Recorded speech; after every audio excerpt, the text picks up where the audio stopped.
안녕하세요. 저는 결혼해서 엄마랑 같이 살고 있는 30대 여성입니다. 저희 엄마는 장애를 가지고 계세요. 엄마를 보면서 느끼는 것이기도 하지만 저희가 아무 탈 없이 세상을 온전히 보고 듣고 느낄 수 있는 건 당연한 게 아니라 행운이라는 생각을 문득 합니다. 그런데 사실 저희 자체가 행운을 이미 갖고 살고 있다는 걸 보통은 잘 모르죠. 저도 엄마가 아니었다면 그런 부분에서 둔하지 않았을까 싶습니다. 하지만 가진 것에 고마워할 줄 모른다고 다른 사람이 가지지 못한 부분을 손가락질하는 건 잘못된 거잖아요. 사회를 삐뚤 시선으로 보는 사람들이 종종 그렇게 나쁜 행동을 하곤 하는데요. 엄마가 최대한 상처받지 않게 하려고 노력하며 살았던 제가 살아생전 가장 못된 마녀 같은 사람을 만나게 되어 얘기를 좀 해보려고요. 무슨 저런 사람이 다 있나 싶겠지만 저런 사람이 실제 있다는 걸 유념해서 들어주셨으면 합니다. 제겐 청각장애를 가진 엄마가 계십니다. 어릴 때는 장애를 가진 엄마가 저를 지켜주지 못하는 보호자라고 생각해서 학교에 어떤 행사가 있더라도 엄마에게는 전달을 하지 않았어요. 그럼에도 제가 따로 스스로를 불행하다 생각하지 않았던 건 아빠 덕분이었는데요. 그나마 아빠가 있어서 저는 둥지 잃은 아기 새 신세까지는 아니라고 생각했습니다. 그러나 아빠도 어른이기 전에 사람이었던지라 장애를 가진 아내에다 아이까지 혼자 감당하는 게 몹시 힘들었는지 점점 지쳐갔고 결국 그 마음이 엄마와 저를 떠나겠다는 결심으로 이어져 버렸습니다. 아빠는 저를 데려가고 싶지도 않아 했어요.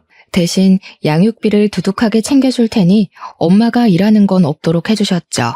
그렇게 저랑 엄마는 아빠 없는 집에 방치된 채 살아야 했습니다. 그때부터 제 인생은 180도 달라졌어요. 저는 마음속 책임감이란 것에 무게를 크게 느꼈습니다. 분명 저는 미성년자인데 마치 제가 벌써 나이 많은 딸을 아는 느낌이었다고 할까요?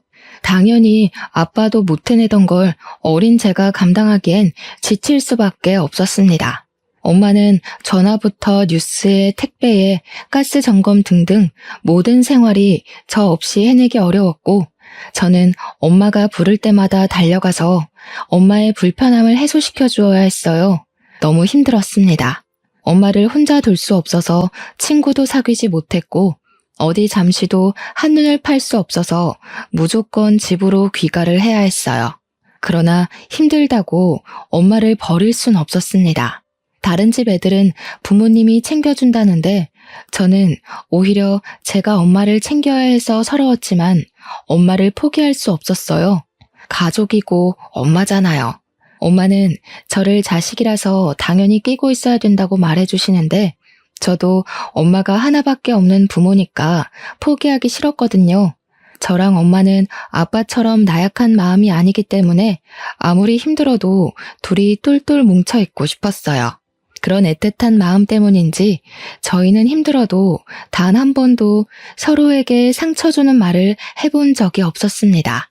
그리고 저는 시간이 지나 나이가 들면서 엄마의 귀가 되어 주었어요. 중학교와 고등학교를 졸업하고 대학까지 졸업한 뒤 직장인이 되어서도 제 생활은 전부 엄마에게 맞춰져 돌아갔어요. 사춘기 때는 귀찮기만 했던 엄마의 보호자 역할도 어느새 제 몸에 고착이 되었는지 제 생활 리듬이 엄마한테 맞추어지는 게 당연하다는 생각이 들더라고요. 그래서 저는 일찌감치 연애도 포기했어요. 엄마가 제 곁에 있는 날까진 엄마를 위해서 살고 싶었고 이미 그렇게 마음먹고 지냈습니다. 그런데 사람 인연이라는 것이 집에 고립돼서 살지 않는 이상 누군가가 생길 수밖에 없잖아요. 제게도 정말 뜻밖의 인연이 찾아왔는데 그 남자를 만나고 살면서 처음으로 의지가 된다는 느낌을 받았던 것 같아요. 제가 누구에게 기대고 싶은 마음이 들었던 건 사실 아빠가 떠난 이후 처음이었거든요. 그래서 그분한테 마음이 쉽게 열렸고 또 쉽게 보이고 싶지 않아 경계를 하다가 결국 그분이 주는 한결같은 마음에 넘어가고 말았습니다. 하지만 차마 결혼을 전제로 만나진 못했어요. 제겐 엄마가 있고 엄마는 제가 없으면 안 되는 사람이니까요. 그래서 제게 마음을 보여준 분이 제게 청혼까지 했을 때 저는 제 사정을 밝히면서 거절할 수밖에 없었습니다. 제가 결혼할 수 없는 이유를 조심스럽고 또 상세하게 그분에게 설명을 해드렸죠. 그런데 놀랍게도 인연은 인연이었나 보더라고요. 그분은 다행히도 저의 이런 사정을 잘 알아주는 좋은 남자였고 심지어 먼저 대리일 사위를 제안하였습니다. 그분은 저와 결혼을 하지 않으면 후회할 것 같다는 말까지 해주었어요. 그 사람이 끝내 제 남편이 되었네요. 그렇게 양가 집안 인사를 드리고 상견례 날이었습니다. 시부모랑 남편 그리고 엄마랑 제가 마주하는 자리였는데요. 이미 남편한테 들어서 시부모님도 알고 계시겠지만 그래도 저는 시부모님에게 저희 엄마 장애 사정을 언급하면서 한 번 더 양해를 부탁드렸어요.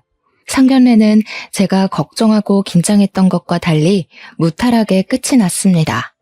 제가 자리에서 오가는 대화를 엄마한테 일일이 수화로 설명해주면서 식사 자리를 이었는데도 시부의 넓은 배려 덕분에 저희 모두에게 전혀 거리낌 없는 자리가 되었어요. 그리고 남편의 대리일 사위일 문제 같은 경우 의외로 시부가 당연히 그렇게 해야 된다고 말씀해 주더라고요. 저랑 엄마가 남편을 부릴 사람도 아닌 것 같다면서 어디서든 잘 살기만 하면 되는 거 아니겠냐고 시부가 걱정을 많이 덜어주시는 거 있죠. 저는 시부 덕분에 정말 마음을 많이 놓았었고 저희 엄마를 이해해 주셔서 그저 감사하고 감사할 따름이었습니다. 물론 시부만 그랬어요. 시모는 그 분위기 좋은 와중에 아무 말도 없었습니다. 그렇다고 딱히 반대하시는 건 아니었고요. 결혼식장에서도 착실히 시모의 역할을 제대로 해주었어요. 그게 딱히 저희에게 문제가 되지는 않았으니 결혼이 진행되었겠죠. 본격적으로 저와 남편이 부부가 되었을 때 제가 엄마 걱정하느라 신혼여행을 못 갔는데 착한 남편은 그런 건 전혀 상관없다고 해줬고 엄마를 데리고 같이 움직이며 한국의 이쁜 곳으로 여행을 다녔어요. 엄마가 오랜만에 많이 즐거워하셨는데 다 남편 덕분인 것 같아서 저는 남편한테 많이 고마워했습니다. 저희끼리는 이렇게 아무런 문제가 없었는데 아무래도 시모한텐 걸리는 게 있었나 봐요. 자기 아들 귀하게 키웠는데 우리 집 와서 고생하는 것 같아 마음에 걸렸겠죠. 어쩐지 아무 말씀은 안 하셨지만 표정이 그리 썩 밝지는 않은 것 같더라고요. 사실 시모가 느끼는 그런 감정은 당연히 이해가 되었습니다. 오히려 흔쾌히 허락해준 시부가 대단했던 거거든요. 근데요, 그렇다고 저한테 보복을 할 것까진 없지 않습니까? 차라리 마음에 안 들었으면 미리 반대라도 하실 것이지 왜 뒤늦게 나서서 표현을 하는지 모르겠더군요. 이런 게 말로만 듣던 시모의 대반란인 건가 싶기도 했어요. 한날 시모가 우리 집을 찾아왔었습니다. 근데 이게 좀 당황스러웠던 게 시모가 우리한테 연락은 해주셨지만 저랑 남편이 둘 다 출근을 했던지라 집에 친정엄마밖에 없었거든요. 그래서 제가 주말에 뵐 수 있겠냐고 시모에게 정중히 제안하기까지 했어요. 그러니 시모가 그러냐고 어영부영 대답하면서 전화를 끊더라고요. 이때만 해도 저는 시모가 주말에 올 줄 알았어요. 나중에 엄마한테서 시모가 찾아왔다고 문자 온 걸 보곤 제 제안이 대차게 무시당했다는 걸 알았습니다. 아니 근데 저희 엄마가 말을 못 알아듣는 상태란 걸 알면서도 시모는 왜 엄마 혼자 있는 집에 찾아간 걸까요? 대화가 분명 안 될 텐데 말이죠. 뒤늦게 그 사실을 안 저는 일도 제대로 마무리 못하고 집으로 황급히 향했습니다. 집에 갔더니 시모랑 엄마가 마주보고 앉아서 저녁상 준비를 하고 있더라고요. 새아가 왔니? 왜 그렇게 숨을 헐떡인데? 뛰어오기라도 했니? 왜? 내가 너희 엄마 잡아먹기라도 할까봐? 아, 그런 게 아니라 근데 어머님, 오늘 어쩐 일이세요? 저희 있는 주말에 편할 때 오시지 오래 기다리셨죠? 오래 기다리긴 했지. 근데 뭐 내가 너희들 출근이란 거 모르고 온 것도 아니고 그런 건 상관없다. 내가 상견례 때 사부인이랑 대화를 잘 못했잖아. 내 아들 데리고 사는데 내 아들에 대해서 이런저런 조언 좀 해줄까 싶어서 일찍 왔어. 그런데 얘, 혹시 너네 엄마 이혼한 거 말이다. 바깥 사돈이 지쳐서 그런 거 맞지? 순간 제 귀를 의심했습니다.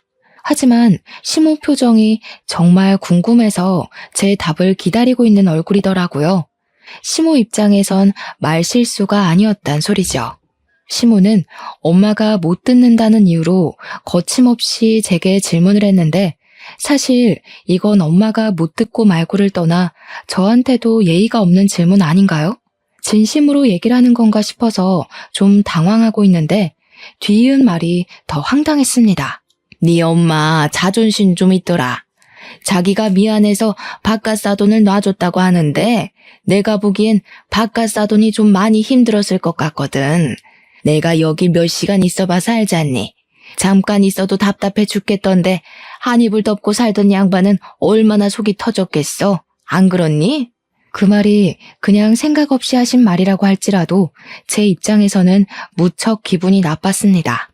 어떤 상식을 가지고 있으면 딸 되는 사람 앞에서 그 부모를 흉볼 수 있는 건지 문득 시모의 뇌구조가 궁금했어요. 원래 시모가 말을 좀 가림없이 한다고 남편한테 들었음에도 이건 많이 서운하더라고요. 그날은 남편 올 때까지 기다렸다가 같이 식사를 하고 남편이 시모 데려다 줌으로써 자리가 마무리되었습니다.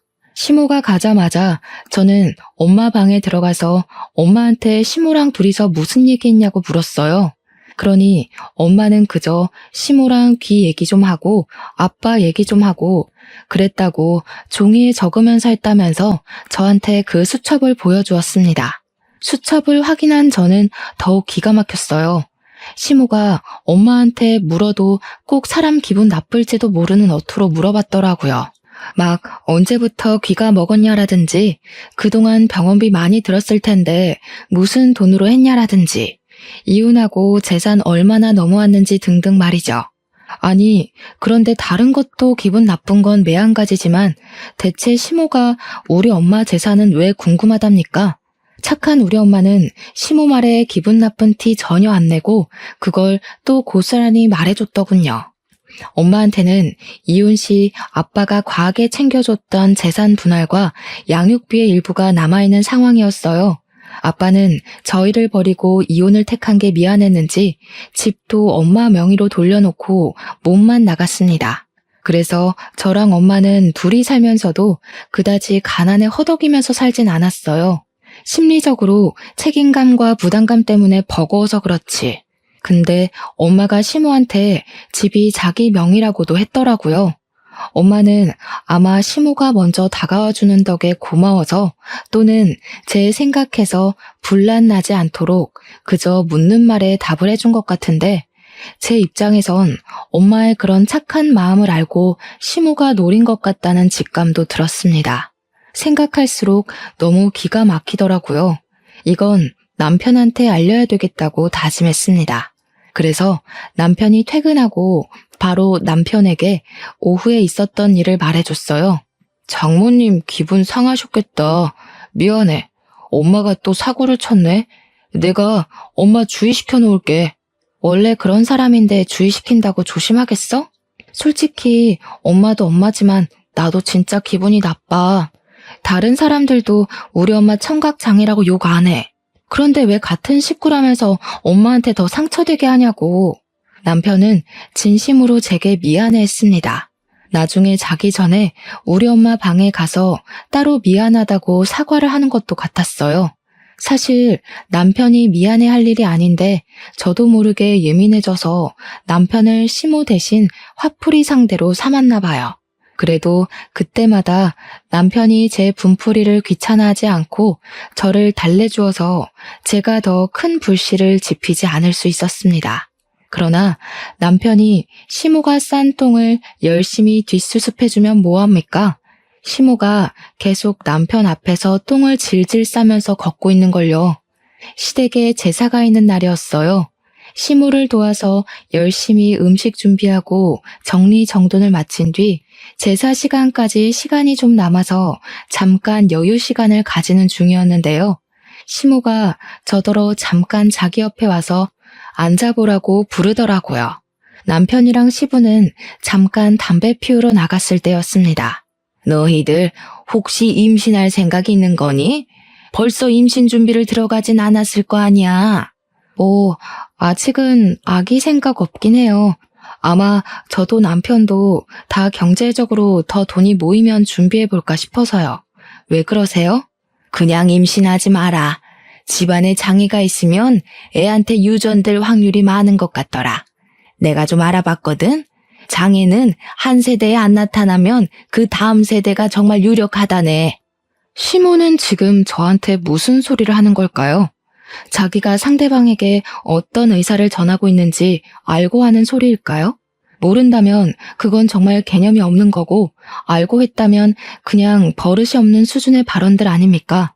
지금 시모가 하는 말은 우리 엄마한테 장애가 있으니까 나랑 남편 사이에서 애가 나오면 손주가 장애일 확률이 높아진다. 그러니 장애인 손주는 낳지 마라, 그거잖아요. 이건 우리 엄마를 저격하는 말이기도 하면서 제 신경을 팍팍 긁는 소리지 않습니까? 나는 손주 필요 없어. 그냥 내 아들이 고생만 안 하고 살면 돼. 장애 자식 낳아서 평생 뒤치다꺼리하고 다 죽어가며 살 바엔 자식 없는 게 낫다고 생각한다. 네가 장애 없이 태어났으니까 무조건 손주한테서 나타날 가능성이 많다고 보는데, 너도 네 엄마랑 지내봐서 알 거잖아. 장애인 보살피기 얼마나 힘드니? 어머님, 지금 저희 엄마 때문에 이러시는 거예요? 말씀이 지나치시네요. 저희 엄마 아픈 게 어머님 사는데 지장을 줬어요? 대체 왜 자꾸 저희 엄마를 고깝게 보시는 건데요? 어머, 얘 봐라. 왜 갑자기 급발진이야? 내가 뭐라고 했다고 이러니? 내가 내 자식 걱정도 못해? 아무리 기분 상했다고 해도 그렇지. 어른한테 고깝냐가 뭐니? 지금 저희 엄마 뒤치다꺼리 존재로 여기시는 거잖아요. 제가 바보도 아니고. 어머님이 저희 엄마 돌려가는 것도 못 알아듣겠어요? 어머님처럼 생각 없이 장애 지적하는 사람들을 제가 얼마나 많이 본 줄 아세요? 꼭 못 배워서 덜 떨어지는 사람들이 자기 주제도 모르고 입으로만 까불더라고요. 뭐야? 생각이 없어? 덜 떨어져? 이게 감히 시애미한테 뭐라는 거야? 네가 이렇게 버르장머리 없이 나오니까 귀목은 네 엄마가 대신 욕먹는 거야. 시모의 선 넘는 발언에 저는 순간적으로 올라온 욱 때문에 비명을 악 지르면서 눈앞에 차려진 제사상을 엎어버렸습니다. 더 이상 시모와 같이 있으면 안 되겠다 판단해서 황급히 집을 나와버렸죠. 그리고 큰 소리에 놀란 시부와 남편이 허겁지겁 현관문으로 달려왔고, 울고 있는 저를 마주한 남편은 무슨 일이냐고 걱정했습니다. 그 와중에도 시모는 현관문으로 같이 뛰쳐나와 저한테 핏대를 세우며 소리쳤어요. 여보, 당장 저 싹수 없는 년 끌어내요. 어디서 감히 지 화딱지 난다고 조상님 제사상을 엎어? 혈압 올라서 쓰러질 것 같으니까 당장 저 년 내 눈앞에서 치워버려요. 시부랑 남편은 굉장히 당황했어요.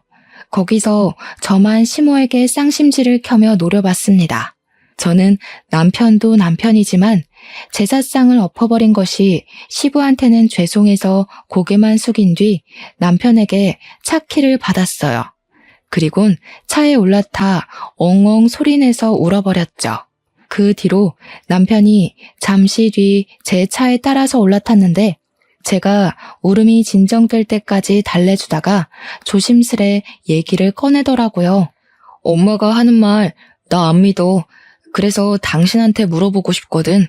엄마 말로는 당신이 엄마한테 생각 없다느니 덜 떨어진다느니 그랬다던데 아니지?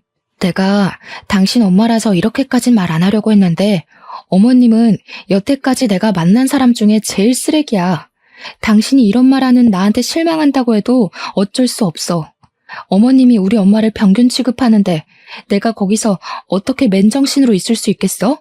저는 남편에게 제가 정확히 시모한테 어떤 말을 들었는지 그대로 얘기를 해줬습니다. 남편은 많은 말에 실망을 했지만 그중 가장 크게 충격받았던 건 임신 얘기에서였어요. 시모가 저희 엄마 때문에 아기 낳지 말라고 했다고 하니까 그제야 남편은 자기 엄마의 입버릇이 도가 지나쳤다는 걸 뼈저리게 느끼더라고요. 남편은 제 얘기를 듣고서 심각한 표정만 짓더니 차를 출발시켰어요. 저를 먼저 집에 데려다 주면서 제게 시모 대신 사과를 했고 혼자 시댁을 정리하러 다시 돌아갔습니다. 그렇게 제삿날이 지나고 아무래도 남편이 시모한테 한 소리를 했는지 그 뒤로 시모는 연락 두절이었어요.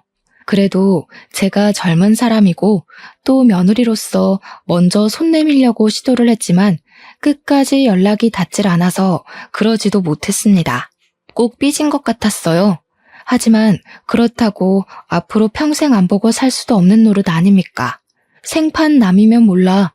제가 사랑하는 사람의 엄마인걸요. 며칠을 고민하다가 이렇게 지낼 순 없어서 저는 한날 연차를 내고 시댁을 찾아가려 했습니다. 근데 신기하게도 타이밍 좋게 시모가 먼저 우리 집을 찾아와 줬어요. 이유는 저희 엄마에게 직접 사과하기 위함이었죠. 시모는 우리 엄마한테 사과하는 의미로 오늘 하루 자기가 대접하려고 한다면서 지난날은 자기가 생각 짧았다고 엄마한테 고개까지 숙이셨어요. 착한 엄마는 제가 그동안 무슨 일이 있었는지 말을 안 해줘서 시모가 왜 저러는지 몰랐기에 그저 어리둥절하게만 있었습니다.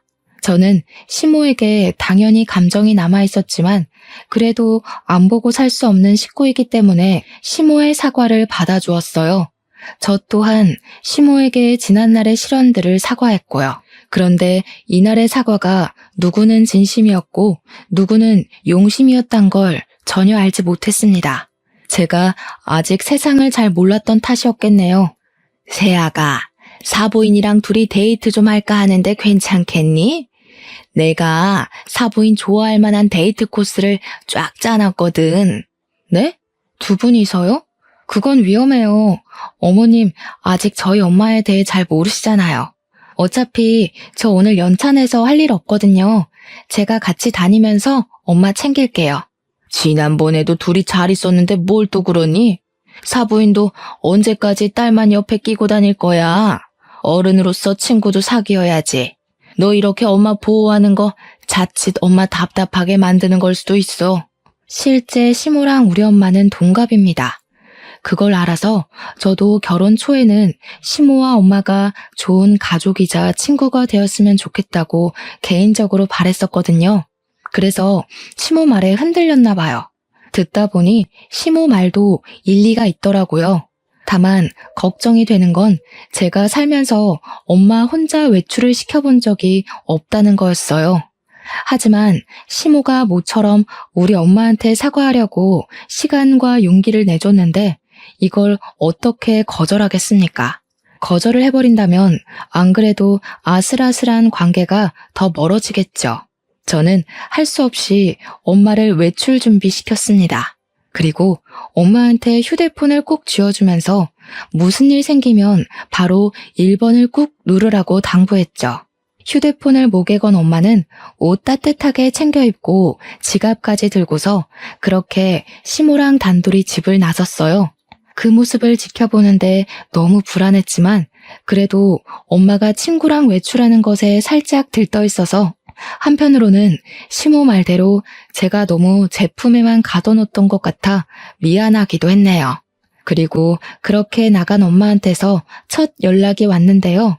노는데 방해될까봐 일부러 문자만 남겼었는데 전화가 오길래 너무 반가워서 엄마 하고 받았거든요.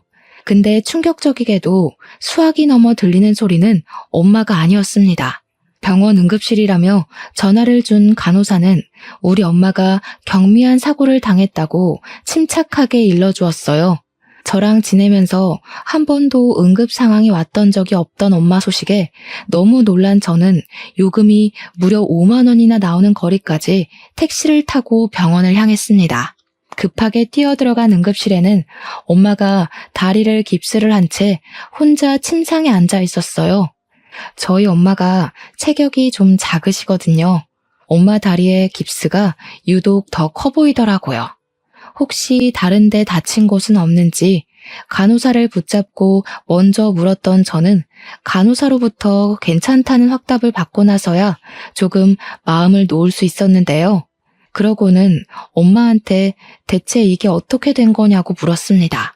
엄마는 무척 화가 나 있었고 열심히 수화로 사실을 얘기해 주는데 그 내용이 정말 황당했어요.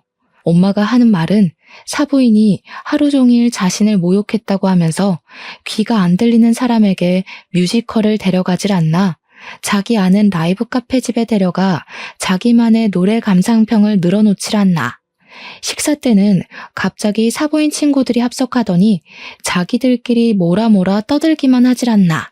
들어보니까 식사 시간에 엄마는 그저 자리 구석에서 그냥 밥만 먹었다고 하더라고요. 뿐만 아니라 엄마는 아직 밥도 다 안 먹었는데 다들 알려주지도 않고 나가서는 들어오질 않았대요. 엄마가 밥을 다 먹을 때도 안 나와서 밖을 나가봤더니 갑자기 사장이 계산하고 가라고 붙잡았다더라고요. 그래서 졸지에 돈까지 냈다는 거 아니겠습니까? 엄마는 시모가 자신에게 돈을 쓰게 만들어서 하는 게 아니었어요.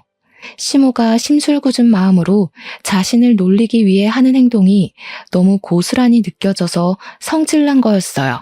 그래서 엄마는 없어진 시모를 찾지도 않고 바로 택시를 타려고 했는데 갑자기 시모가 나타나더니 폰에다 메모를 적어주길 친구 배웅 중이었는데 말도 없이 사라져서 놀랬다는 말을 했다고 하대요.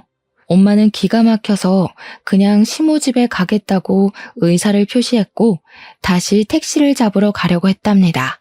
그렇게 발길을 돌리던 중 갑자기 엄마 뒤에서 오던 오토바이랑 가벼운 접촉사고가 발생한 거였어요. 그런데 여기서 더 황당했던 건 시모 태도였습니다.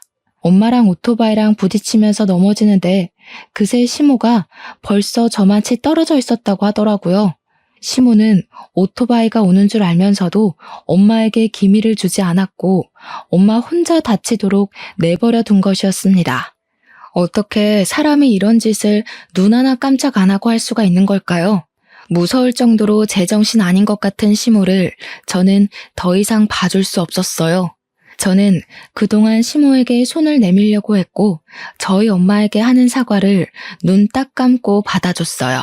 앞으로 계속 보고 살 한 식구이기 때문에 어떻게든 시모에게 기회를 주려고 했습니다. 그런데 이젠 그 정도를 넘어도 너무 넘었어요. 다치게 했다는 건 더 이상 제가 시모를 용서해줄 이유가 없다는 뜻이기도 합니다. 모든 사실을 알게 되어 화가 난 저는 당장 시모에게 연락하려고 했습니다. 그런데 시모가 엄마 병원에 같이 왔었는지 화장실을 갔다 오더라고요. 어머님, 어떻게 이러실 수가 있어요? 처음부터 저희 엄마 이런 취급하려고 데려가신 거예요? 진짜 사람 취급해주기 힘드네요. 정신 나가도 정도껏 나가야죠. 어떻게 사람이 사고가 났는데도 그걸 두 눈 뜨고 지켜보기만 해요. 얘가 뭐라는 거야? 내가 네 엄마 119 신고하고 같이 온 사람이야. 그리고 정신 나갔다니? 시애미한테 정신 나갔다고 하는 게 말이나 돼? 아무리 그래도 그렇지 나 그렇게 인정머리 없는 사람 아니거든. 네 눈엔 내가 네 엄마한테 일부러 이런 짓 할 사람처럼 보이냐? 네, 어머님만 이런 짓 할 것 같아요. 어머님만 세상 개념 다 말아먹은 사람처럼 막장짓 할 것 같고요. 어머님만 나이값 못하고 할 짓 없이 사람 괴롭히는 걸로 보여요. 근데 실제로 어머님이 그런 사람이잖아요. 저는 단 한순간도 어머님이 어른스러운 걸 본 적이 없어요. 어떻게 어머님 같은 사람 뱃속에서 제 남편이 나왔는지 모르겠네요. 이런 정신 나간 것, 기꺼이 사과하러 온 사람한테 뭐? 싹수가 없어도 정도껏 없어야지. 야, 네가 그렇게 잘났어? 고작 귀머거리 애미한테서 태어난 주제에 뭐가 그렇게 잘나서 자꾸 어른한테 개념이 있네 없네 소리를 해? 당시 주위에서 오는 시선들이 상당했는데 그 시선 때문이라도 시모는 더 자기 고집을 밀어붙였습니다. 그 압박감은 쓸데없는 선동이 되어서 시모가 결국 제 뺨을 치는 사태로 번져버렸죠. 그것을 보고 화가 난 엄마는 직원들을 향해서 제발 도와달라 수화로 사정했습니다. 그러나 성난 시모는 그냥 그대로 병원을 나가버렸어요. 저는 그 길로 엄마를 모시고 집으로 가 남편을 기다렸습니다. 퇴근해서 귀가한 남편은 엄마의 다친 다리를 보고 놀라서 무슨 일이냐고 물었고, 저는 미리 챙겨놓은 짐가방을 들고 와서 남편 앞에 놓고는 남편에게 얘기를 했어요. 당신 이 집에서 나가줘. 나 당신 엄마 때문에 더는 이 결혼 생활 못하겠으니까 우리 그만 이혼하자. 미안해. 뭐? 아니 왜? 도대체 무슨 일인데?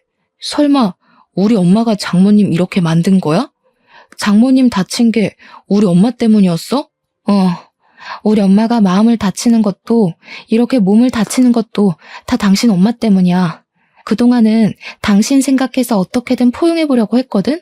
근데 엄마가 오토바이 깔릴 뻔했는데도 어머님이 그걸 일부러 내버려뒀다네?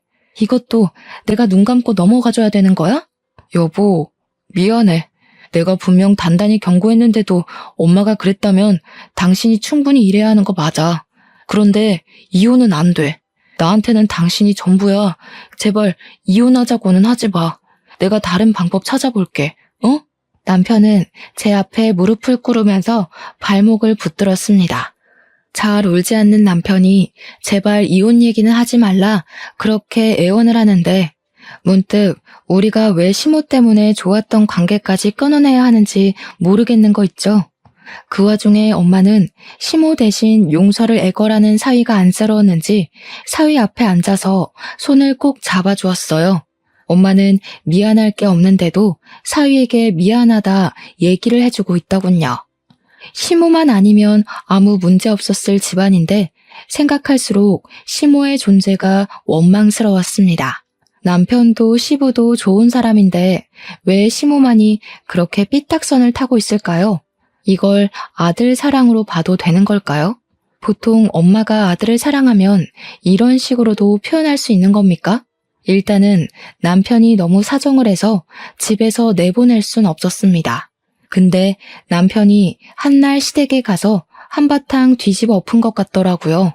저희가 다 같이 있는 주말에 시부모가 집을 찾아왔었는데 시부가 시모를 거의 끌고 오는 수준이었어요.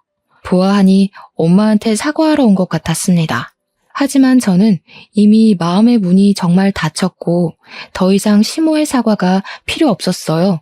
그래서 시부에게 죄송하지만 돌아가달라 정중하게 부탁을 했죠. 아가, 우리 집사람이 많이 부족해서 큰 실수를 저질렀다는 거 들었다. 하지만 우리 집사람 때문에 내 아들 괴로운 건 내가 볼 수가 없어. 아들이 너랑 이혼하고는 못 산다고 우리 집 와서 천륜까지 끊으려고 했었다 한다. 내가 오죽했으면 너를 찾아와서 이렇게 용서를 빌겠니? 여보, 우리 엄마가 당신이랑 장모님한테 정말 진심으로 사과를 한다고 찾아온 거야. 내가 오늘 사과 이후에 또 똑같은 짓 반복하면 그땐 진짜 천륜 끊는다고 했었어. 엄마도 나 당신한테 정말 보내주기로 약속했고. 시모는 입을 다물고 있는데 시부랑 남편이 시모를 대변해서 제게 애원하고 있었죠. 하지만 그건 이제 제 마음을 흔들 만한 게 되지 못했습니다. 시모가 제게 용서를 구할 수 있는 유일한 방법은 두 번 다시 우리 엄마 앞에 그 파렴치한 몸뚱어리를 드러내지 않는 것이었어요. 그래서 일부러 더 대답을 얄밉게 했습니다. 시모 사과는 받아줄 생각이 없었으나 시모에게 수치심은 느끼게 해주고 싶었거든요. 솔직히 앞으로도 평생 어머님 상종하고 싶은 마음 없는데 어머님이 저희 엄마 앞에 무릎 꿇고 머리 조아리면서 용서 빌면 생각해 볼게요. 눈물까지 덤으로 흘려주시면 아, 진심이구나 믿어볼 거고요. 역시나 시모는 자존심이 상했는지 저를 노려보면서 눈으로 욕을 하고 있었습니다. 하지만 남편과 시부가 시모에게 사죄하라 독촉하는 바람에 시모는 할 수 없이 시키는 대로 했는데요. 그런데 여기서 결국 제 마지막 인내심이 폭발하고 말아요. 시모가 엄마 앞에 고개 숙이고 미안하다 하면서 문제가 더 터졌습니다. 시모는 입으로는 우리한테 큰 실수를 저질렀다. 다시는 이런 일 없을 거다 사과를 하면서도 정작 수화로는 속된 말을 표현한 것인데요. 제 속을 뒤집어 놓을 작정이라도 한 건지 일부러 못된 수어를 배워온 것 같더라고요.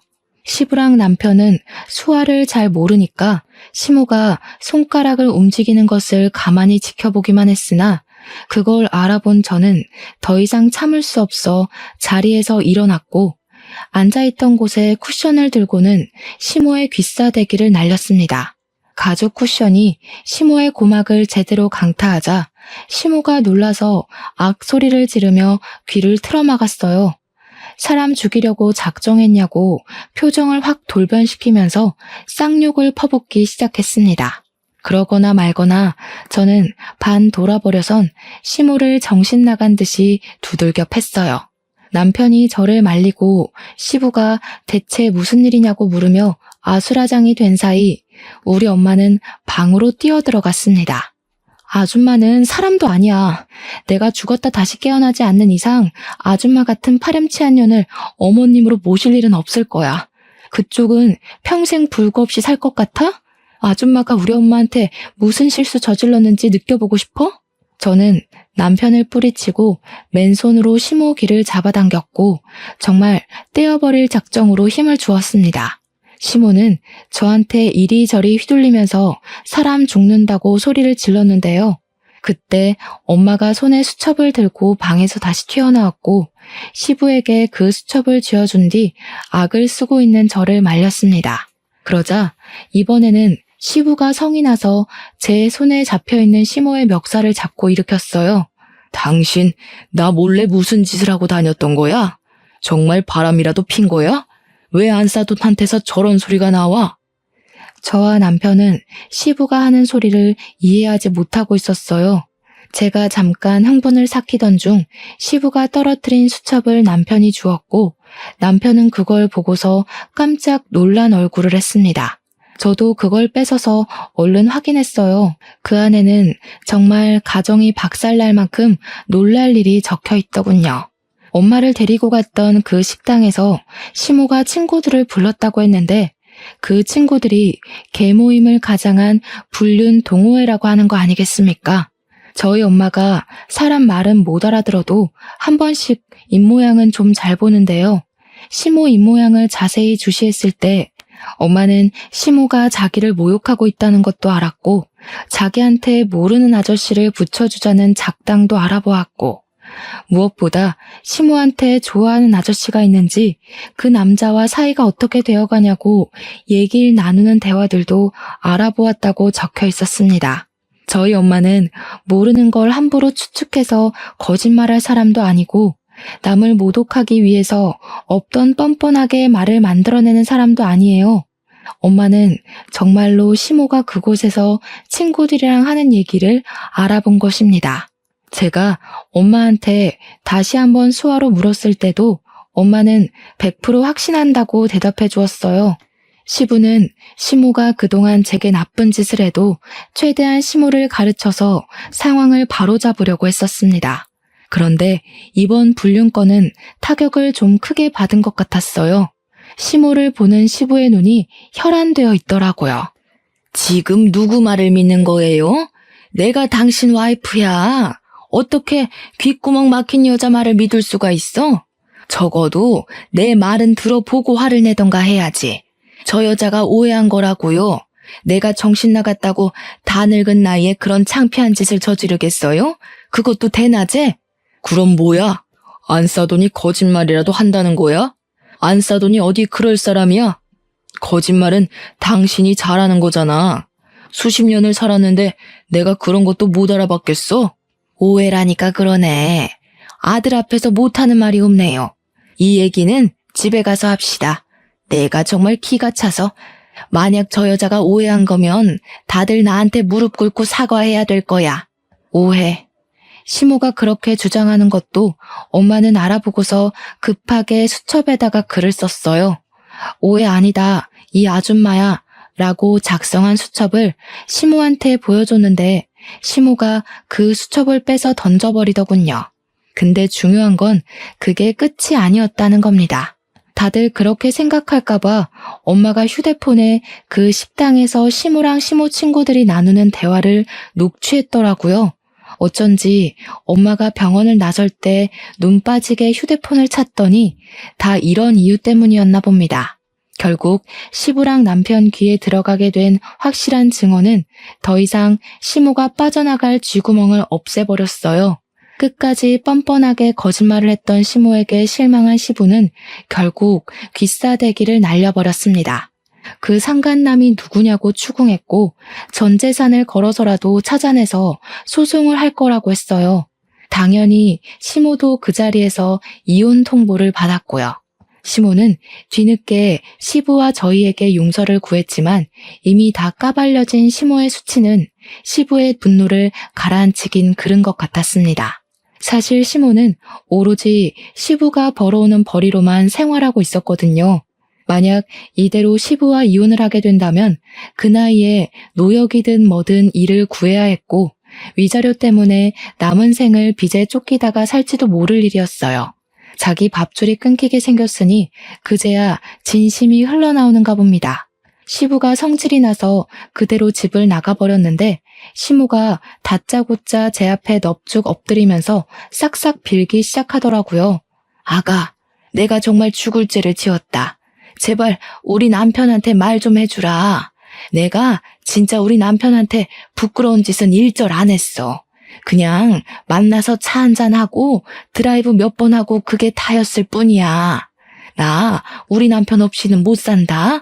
내가 다시는 너랑 사부인 앞에 안 나타날게. 제발 나 좀 살려주라. 시무가 이렇게 빌면 좀 받아줘. 제가 용서한다고 뭐가 달라지겠어요. 이미 남편이랑 아버님은 어머님한테서 점점 멀어지고 있었는데 혼자 못 느끼셨나 봐요. 그러게 왜 쓸데없이 마음을 저렴하게 먹으셨어요. 그럴 시간에 내 가족 돌아보고 잘해줬다면 상황 이렇게까진 안 왔을 거 아니에요. 자업자득이라 생각하세요. 그리고 이제 내 시모도 아니지 않나? 시모는 저희 엄마 다리까지 붙들면서 병원비 자기가 다 대주겠다고 정말 미안하다 했어요. 웃기지 않나요? 자기가 우리 엄마 다리 다치게 만들어 놓고 자기가 병원비를 지불하겠다 선심을 쓰다니요. 그걸 보는데 역시 사람 본성은 안 고쳐지는구나 생각이 들었습니다. 저는 남편에게 부탁해서 시모를 밖으로 끌어내달라 했어요. 남편도 시모의 치욕적인 면모를 그만 보고 싶었는지 힘으로 자기 엄마를 잡아당겼고 그대로 문 밖으로 내쫓아 버렸습니다.